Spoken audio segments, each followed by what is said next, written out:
Jesus said, "But if you do not forgive men their trespasses, neither will your Father forgive your trespasses." Matthew 6:15. He also taught us to pray in the Lord's Prayer, "And forgive us our trespasses, as we forgive those who trespass against us." Matthew 6:12. You may have been deeply wounded by someone and struggle with unforgiveness. You just can't bring yourself to forgive them, even though you know you must. It really hurts when someone close betrays you. The pain can be deep and the wounds long-lasting. People can wound one another in many ways. Spouses can be unfaithful through affairs, pornographic addictions, and lying about finances. Words are spoken that crush one another's spirit. Children can say and do things that grieve you tremendously. The list of ways people can hurt one another seems endless. I'm Steve Rossi, a Christian counselor. Welcome to my video, Forgiveness, Ultimate Healing, Part 1 of 4 parts. I will cover forgiveness and unforgiveness, definitions and dynamics in this first video. I will talk about Jesus and forgiveness, why we forgive, what forgiveness encompasses, and what it should not be confused with in my second video. I will talk about how to forgive, the steps on forgiving, ultimate healing, and readiness to forgive in my third video. My fourth video will be scriptures on forgiveness.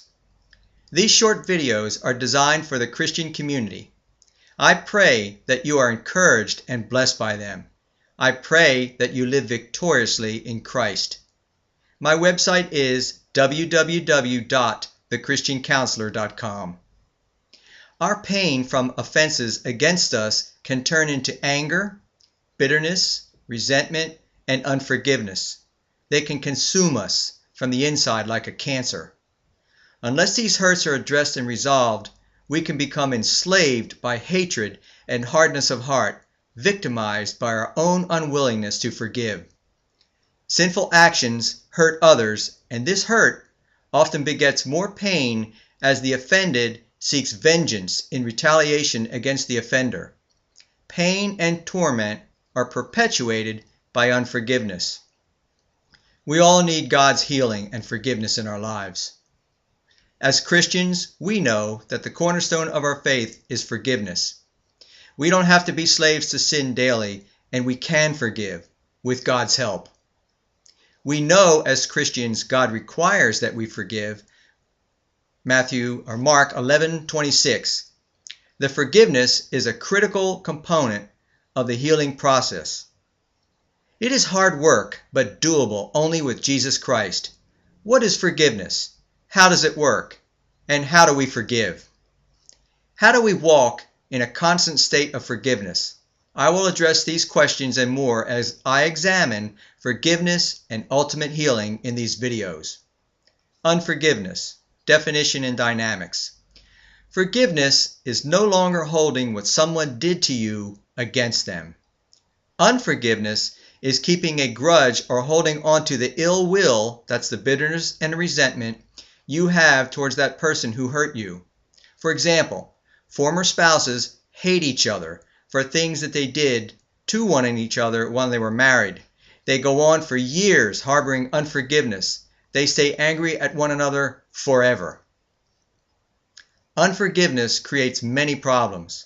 Unforgiveness imprisons the offended and does not really hurt the offender. The real loser is the offended for not letting go of the offense.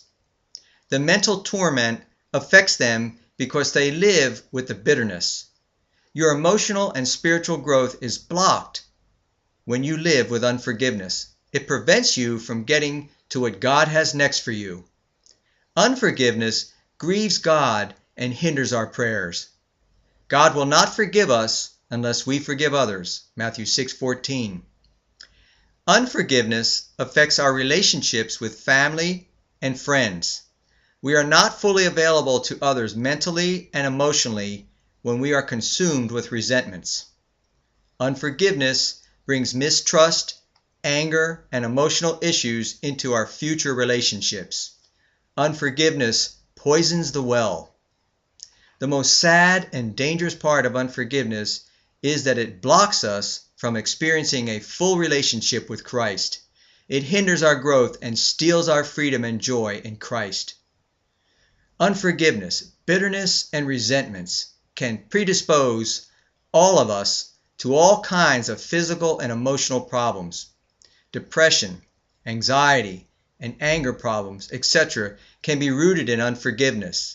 Physical manifestations like a weakened immune systems, high blood pressure, heart problems, ulcers, and so forth may be related to unforgiveness.